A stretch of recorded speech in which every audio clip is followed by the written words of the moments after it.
Welcome back, everybody. It's Zach here. Bring you guys another fantasy football video. This is going to be doing my first mock draft. Not even a mock draft. My first underdog draft in the channel for you guys.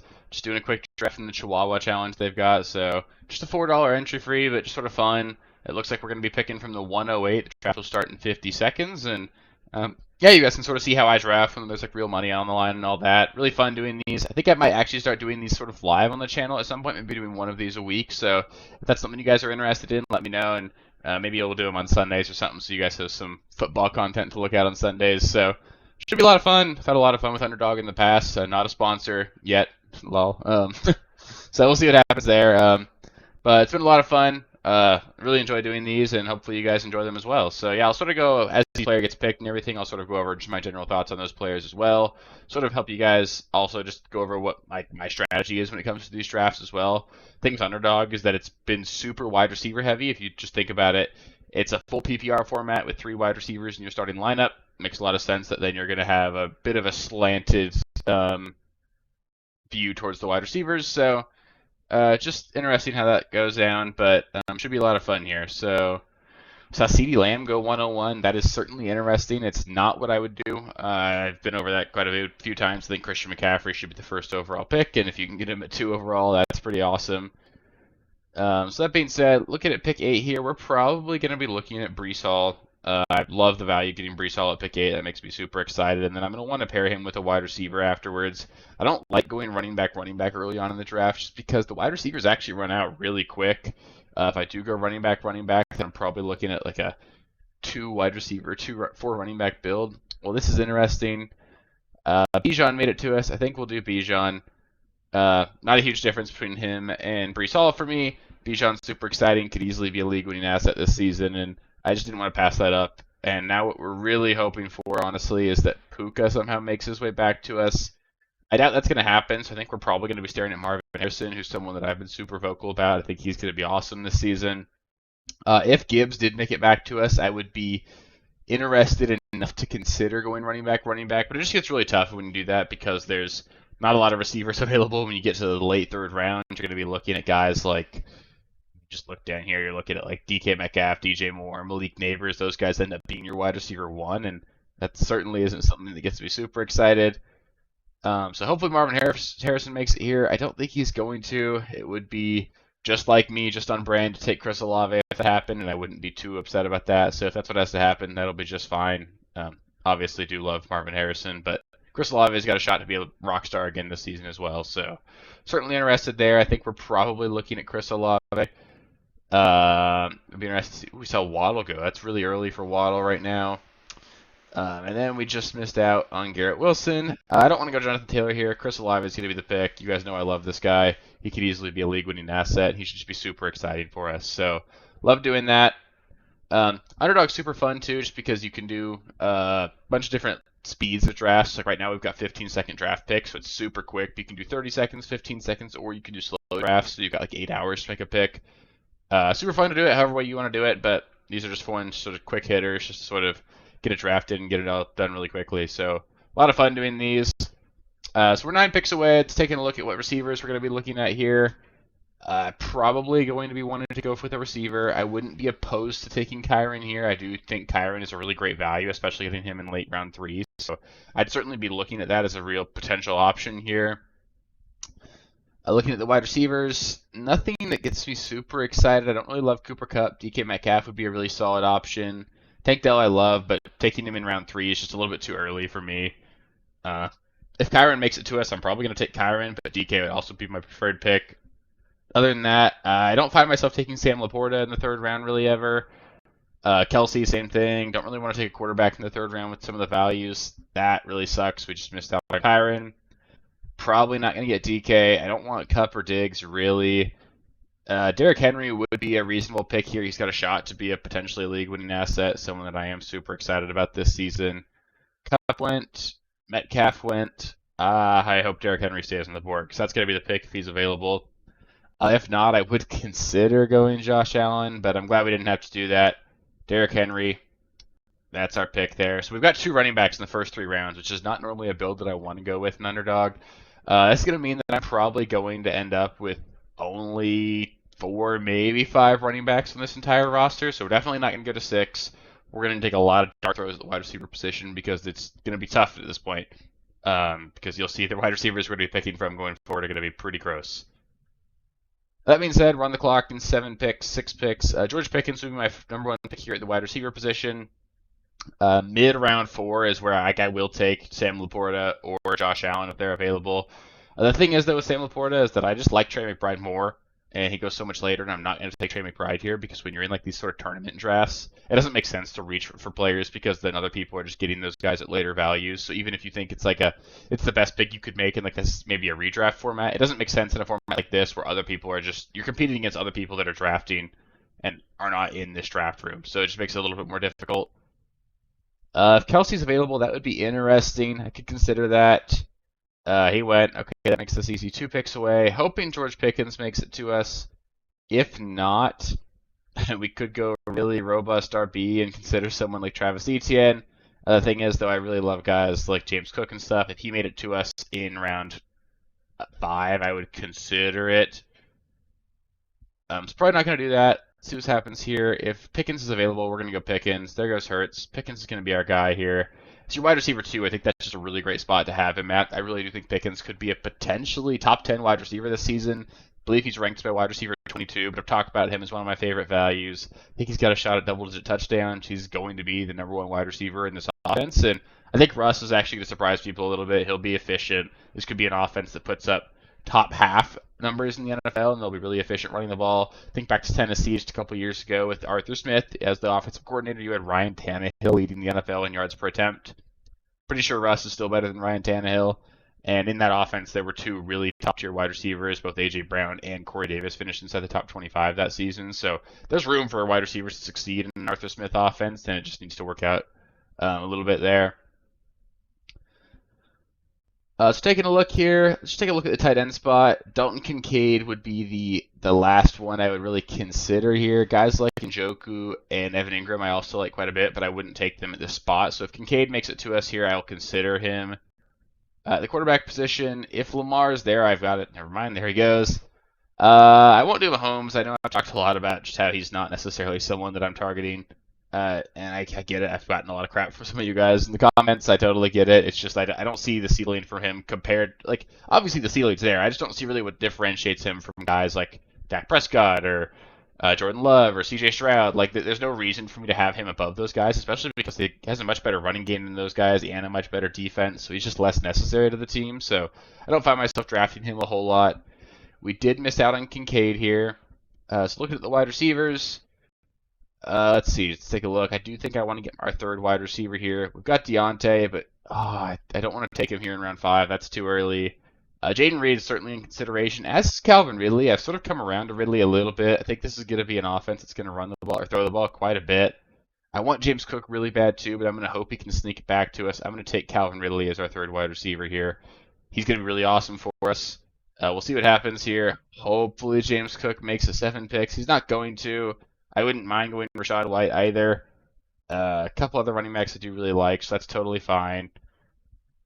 Otherwise, looking at the quarterback spot, Stroud was in consideration there. It just didn't really manifest itself. I didn't want to be taking Stroud just a couple picks after guys like Anthony Richardson and Mahomes went. I want to get more value on Stroud. So like if I was picking like right around this draft spot, I'd consider him a little bit harder. At the end of round 5, I think it's a good spot. But you guys have heard me talk a lot about guys like Jordan Love, Dak Prescott, Kyler Murray. I think the values of those guys are really awesome this season. So I don't find myself drafting early quarterbacks very often just because I'd like to get one of those guys. At the tight end spot here, not going to draft George Kittle. We're pretty much looking at Evan Ingram and David Njoku. Those are the only 2 guys left here. We're currently looking at pick 62. I don't want to be taking Ingram that much earlier. I think we're hoping to get him in round 7. If not, we'll try and get Njoku in round 9, which will be tough, but I think we can get in. We've got actually like pick 102, so we'll see what happens there. We'll take a look at what the ADP is. So that being said, we got to look here. Stroud is certainly an option. I'm very open to taking C.J. Stroud here. The issue with that is it kind of makes it impossible for me to get the stack, but I can't say no to Stroud near the end of the 6th. So C.J. Stroud's going to come to the roster here. Super stoked to get him on the roster. we're not going to have a stack, which sucks. Maybe we could wait at the tight end position and go Dalton Schultz late, make him like our second tight end if we wanted to. So we'll start him, keep him as an option. Otherwise, we're pretty much done with the quarterback spot. We're not going to go with another one early. Like, we'll maybe look at getting a guy like Jared Goff late. We could swing a little bit for the fences. Maybe, Deshaun Watson if we get Njoku and just stack our quarterbacks and our tight ends, something like that. That is something I'll highlight. It's really important to go for stacks and underdog and best ball formats just because that does raise your weekly ceiling. It's important in redraft too. It does make the ceiling for your weekly rosters better, and it's definitely worth targeting to do. But in best ball specifically, and best ball is pretty much exclusively done on underdog, you definitely have to do it. It just makes your roster way more volatile. That's what we're shooting for in these formats. We really want to have a lot of upside, and the downside is almost irrelevant because if you're even middle of the pack, you're not winning anything anyway. So there's no point in trying to be average. So looking at this here, Najee would be a consideration for us at running back if we wanted to, but I'm not going to do that because I have Pickens. There's kind of like a negative correlation there. Like, it's very rare that you're going to have Najee and George Pickens both have really big games, so it sort of lowers the weekly ceiling. So it's not something that I'm necessarily interested in. Alvin Kamara as a consideration, we could look at that. Otherwise, at wide receiver, no one we love. Did Evan Ingram go, or is he available? Okay, he went, so we're not going to do Ingram. I think we're going to go Kamara. It feels weird, but that's what we're going to do. I like Kamara quite a bit as a value. Getting him in the 7th round, that feels pretty good. He's definitely a guy. He was a top 10 running back on a points per game basis last season, and getting him as my running back 3, I feel really good about that. We're probably just going to add one more running back in this draft, maybe get a little bit more depth. And then we're probably just going to hammer wide receiver, and then we'll probably get a second quarterback and get a second tight end or 2 tight ends as well. One thing I'll highlight as well, I don't even worry about buys. Buys effectively don't matter. It's not worth really even paying attention to. Like, I know it sucks right now. I've got 2 running backs with week 12 buys, along with Chris Olave. I've got my quarterback and Derrick Henry both week 14 buys. The only time it matters for me is like at the onesie positions. If you're drafting 2 quarterbacks and you're drafting 2 tight ends, try to make sure those 2 don't have the same buy, because otherwise you're eating a 0 for sure that week. So avoid doing that if you can, but otherwise it doesn't really matter a whole lot. Otherwise here, we're 3 picks away. Looking at the running backs on the board, there's a couple guys we could consider. It's tempting to go Raheem Mostert and then just call it a day. Be done at the running back spot for the rest of the draft. Looking at the wide receivers, nobody stands out there. At tight end, we have not missed out on Njoku. I think we're gonna do Njoku. Just get him. Oh no, we're gonna wait. We're gonna go Mostert. Well, okay, we went Njoku. I was a little slow. Whatever, my bad. That's the risky play when you do a 15-second queue or draft clock here, but whatever. That's totally okay. I don't mind getting Njoku. I was really considering doing it anyway. I love him. He's my tight end 5, so getting him this late, that doesn't bother me at all. And it means we're probably going to target getting someone like Deshaun Watson as our second quarterback really late. I know it's gross, but giving us a stack there is kind of nice. Gives us a little bit of weekly ceiling. And then, yeah, we'll be looking at getting Dalton Schultz right around his ADP, pick 130. We've got plenty of picks left, so probably in like 3 rounds we'll be looking at him there. If Mostert makes it back to us, I'm absolutely taking Mostert. And then we're just going to start throwing darts at wide receivers, guys I like. The good thing is we've got 3 really good ones already. The thing I'll highlight too, I know it's a little weird. I said I wouldn't necessarily highlight trying to get Pickens and Najee, but I was okay getting Kamara and Olave. The reason for that is because Kamara to me is effectively a pass catcher in that offense. He's not going to be a guy that's given 300 carries like Najee is. Kamara is a bit of a different. Like, getting Warren and Pickens would bother me less than getting Pickens and Najee, because Warren and Pickens can have a correlated high ceiling as to where Najee and him can't really, just because of the different game plan and different game environment those 2 are going to be in. Okay, so we're 3 picks away. Let's look at the running backs. Nobody that I'm super excited about, but I think what we're going to look at potentially is maybe going Trey Benson. Although getting Jordan Love is super exciting. Oh, I can't resist it. I'm doing Jordan Love. That's our second quarterback, and then we'll wait super late for that second tight end. Well, we could still do Dalton Schultz, but now we can look at tight ends like Tyler Musgrave, Tucker Kraft, stuff like that, or Luke Musgrave. So certainly keep that in mind, just as options later on. But that's like near the end of the draft stuff. So otherwise, let's see. Looking at the wide receivers, we're done with the quarterback spot. We're not drafting 3 quarterbacks, especially because we took some high. You can look at a 3 quarterback build if you go sort of late quarterback, wait on the position. But with this, we took 2 quarterbacks kind of early. We're just going to be banking these guys being monsters for us and sort of alternating monster weeks. Otherwise, the wide receivers, Romeo Doubs is interesting. Sucks that he just went. It makes Dontavion Wicks a little bit interesting as well. It gives us a shot at a stack there. Otherwise, at tight end, let's see, we're on pick 113. I think we can get another stab at getting Dalton Schultz. So I think I'm going to take a stab at Wicks here, shoot for that ceiling. Gives us another stack option here, and then we're also going to be looking at trying to get Dalton Schultz with that next pick. If that doesn't happen, then we're probably looking at grabbing another running back, looking at some of the running backs we like here. Brian Robinson's solid. He's not going to be a league winner necessarily, but he could be really good. I think Jerome Ford's got some ceiling. Charbonnet's got a ton of ceiling. I'm super excited about Charbonnet this season. Kendra Miller I like, but because I have Alvin Kamara, I'm not going to do that. I like Rico Dowdle as someone with upside. Marshawn Lloyd's got upside. That's probably about it. There's like maybe Jaleel McLaughlin, but not really in that offense. Algiers got upside. At that point, we're just basically drafting handcuffs and hoping we get some upside there. Hopefully someone gets hurt, and that's how we end up winning our league there. The wide receiver position, guys, I like. I do like Shakir. I think Jacoby Myers is kind of underrated. Gabe Davis, I don't hate in best ball just because he's going to have like 3 or 4 really good games, and that's it. Pierce Dahl is certainly interesting. He's someone we could take a look at just because it's interesting to see what he could do potentially. Mooney I like a lot this season. I think he could be a really good weekly flex asset. And I already have Bijan, and that stack doesn't necessarily bother me as well just because, again, Bijan's a guy who's going to be involved as a pass catcher. He and Mooney could both have some really big games. I think Burton's a really good option as well.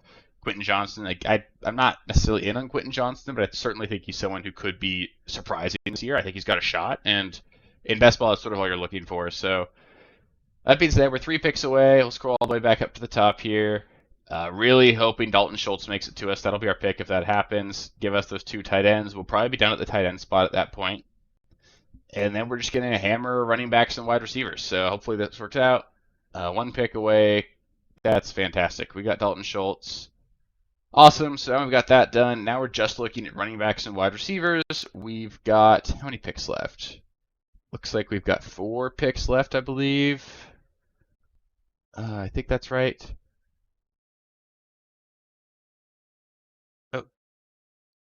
We got 7 picks left, so lots to go here. A lot we can do with that. So now we're just going to hammer upside. So Zach Charbonnet would be my favorite pick to make right now. Fill out that running back room. With the amount of running backs we took early on, I don't want to have a very high exposure to the running back position. If we get hurt, if Bijan or Derrick Henry get hurt, this team's not going to win anything anyway. So I want to be pretty committed to just being good with those guys. Charbonnet would have been great. That sucks that he went. Otherwise, looking at the running back position, I don't want Eckler. I don't know how he got starred. Rico Dowdle would probably be the next option. I do think he's got a legitimate shot to be the guy in that roster that could easily lead the team in touches. I think he's actually a decent little player. He looks more explosive on film than I remember him looking. I just like him a little bit. And it's just a bet against Ezekiel Elliott. There obviously is an opportunity here for potential. Like it's possible the Cowboys add another back, and that would sort of nuke him, but I think that's what we're looking at. Otherwise, though, if we're looking at the wide receiver position, nobody that gets me super excited except Mooney. I think we can get Mooney with our next pick, so we're going to take Dowdle here. Round out our running back room. We're done with running backs. Unless there's a crazy value that presents itself, we could go to a 5th running back. And then otherwise, we're going to go just hammer the wide receiver position. So we're going to probably try and get guys. I like Roman Wilson a lot. I don't mind doubling down on the Steelers passing game. Other guys I like, let's see. Like this, I don't really see it with Troy Franklin. Marvin Mims, I think he's got a better shot this season. I don't hate Jalen McMillan this season. I think he's got a decent shot at being good. Zay Jones, I think, could easily be the wide receiver 2 for that team. DJ Chark's kind of interesting. Like, I get it, he's DJ Chark, but he could easily. He's got as good of a shot as anybody to potentially lead that team in targets this season. Like, who knows really what that Chargers offense is going to look like. There are reports that KJ Osborne's operating as the number one in New England. I don't know if I buy it, but at least it's there. Bo Melton to get a stack just really late. Noah Brown, another stack late. Noah Brown had some really big games last season. There's a couple wide receivers in that team in Collins and Dell that missed time last season. Stephon Diggs is getting old. There's an opportunity there for potential of an injury, and that could be big for him. If Marshawn Lloyd made it to us, I would consider it, just making him our last running back. I'm glad he didn't, because now I don't have to. So now I get to go Darnell Mooney. Someone I'm really excited about, especially as just a guy that you could potentially plug and play as like a weekly flex, and someone that I think is actually going to have some really big games this season. So I'm kind of excited to see what Mooney does. I think he really did show several times over the course of his career that he can be really good if he's just given quality targets, and he just never got them from Justin Fields. But if he gets them from Kirk Cousins, he could actually end up being a really good guy, surprise us, end up with 900 yards and 7 touchdowns this season, and if that happened, he would be an absolute steal over drafting him. Otherwise, here, looking at the guys left, I would consider taking Algier if he makes it, just because, again, a ton of upside. It's kind of the last of these guys that I think has legitimate like league-winning upside as a handcuff, just because if Bijan went down, he's an option. But I can't do that because I have Bijan, but he'd be my favorite like actual handcuff. Otherwise, Chuba's somewhat interesting. It's a guy that could potentially be good this season. Otherwise, though, I do think we still just sort of want to hammer the wide receiver position. And there aren't a whole lot of guys that I'm super excited about at this point, and that is a bit of a bummer. If we look at the tight end position, nobody really stands out. Quarterback, not going to draft Rodgers or anything. Chuba is interesting as someone who could potentially be really good, especially if like maybe there's a setback to Jonathan Brooks. He could be really good early on in the year. I think I would do that just to give us one more running back. I think Chuba's going to be involved. I think they're going to run the ball a lot more than we're expecting them to in Carolina, and I think Chuba's good enough that they'll use him some. I think that Dave Canales necessarily wanted to use a workhorse role for Rachaad White. I just think that all the running backs there sucked, so he had to. So I don't want to necessarily just bury Chuba. I think he'd actually be useful early on in the season, and then later on in the season, if there's a setback to Brooks or something, he's a clear handcuff and someone who might actually have enough of a role that he could be useful if you need him. Okay, so we've got, see, is it 4 picks left? Yep, 4 picks left. They're all going to be receivers at this point, unless there's, for whatever reason, some crazy value that slips. An example would be like, I could maybe talk myself into Deshaun Watson as a third quarterback, but it's just generally a bad build in Underdog or Fantasy or Best Ball to have 3 quarterbacks. It just doesn't put you in a position to put up a lot of points. So I'm glad I didn't have to do that. Looking at the wide receiver position, DJ Chark, he would probably be my next favorite pick. But then Bo Melton, Noah Brown, those would be really great. Other guys that we could take a look at, Luke McCaffrey's got a shot to potentially be the number 2 in that offense. Marvin Mims, there's a chance for year 2 breakout. It'll be interesting to see what happens with kickoff returns too. I don't want to overstate that, but like that's going to be a lot of touches for these kickoff returners, and Mims is probably going to have a couple of return touchdowns this year. I think I'm going to go with Mims. He could be potentially the number 1 wide receiver in that offense. So I'll go Mims, deep threat, probably going to hit on a couple big plays over the course of the season. And if he does that, he could end up squeaking into my lineup a couple times. And that's really all we're looking for at this point in the draft. And other than that, we're probably just going to hit up more wide receivers. So we'll probably go with Bo Melton, Noah Brown is our next 2. They're a little bit after DJ Chark, but I'm going to prioritize the guys that are going to give me a stack, give me that extra weekly oomph, and then hope that things just break right there. And then we'll just see whoever the best wide receiver on the board is after that. So, really fun doing these. I try to do a couple of these every now and then just because they're a lot of fun, and I think it's a good exercise.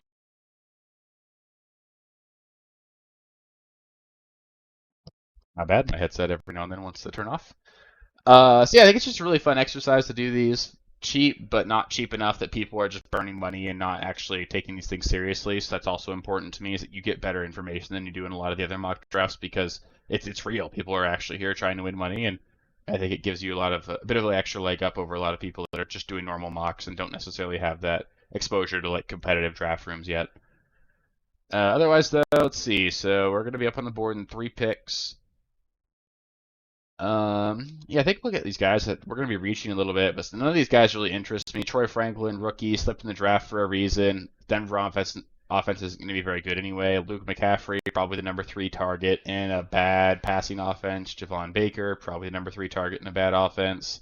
Zay Jones could be the number 3 target in a good offense, so that's potentially interesting. Devontae Walker, not really interested at all. Tyler Boyd, probably the number 3, 4, or 5 target in a meh offense. Not interested there. Well, I got distracted. I was not paying very much attention, but we got DJ Chark. That's why you queue players, in case you get distracted. We got DJ Chark there. That's good. And then hopefully our next 2 picks can just be Melton and Noah Brown. And that will give us actually a pretty good roster. I'm pretty satisfied with how that turned out. I think that we've got 2 quarterbacks I really love, 2 guys that I'm way above consensus on, and guys that I think can potentially be league-winning guys for us this season. We got 5 running backs, 3 of which I'm super excited about this season. I guess 2 necessarily, and then Kamara's a guy that I just think's got a really good floor and will be really useful for us. And then Dowdle and Chuba give us a little bit of that like dart throw, lottery ticket sort of vibe on that running back room. And then our wide receivers are actually pretty good. Olave, Pickens, Ridley, that's a really good start.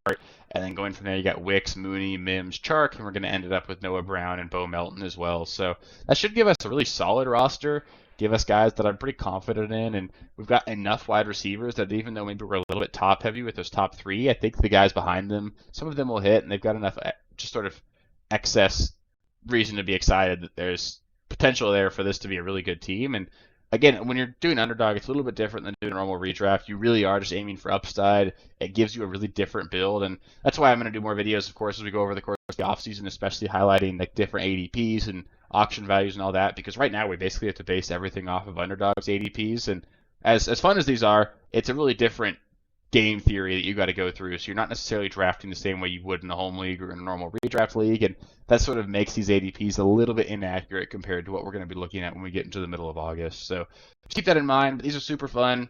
If you guys want me to do more of these, just feel free to let me know in the comments. It's a lot of fun doing these. Feel free to rate my team as well. I think I'd probably give it like a B+.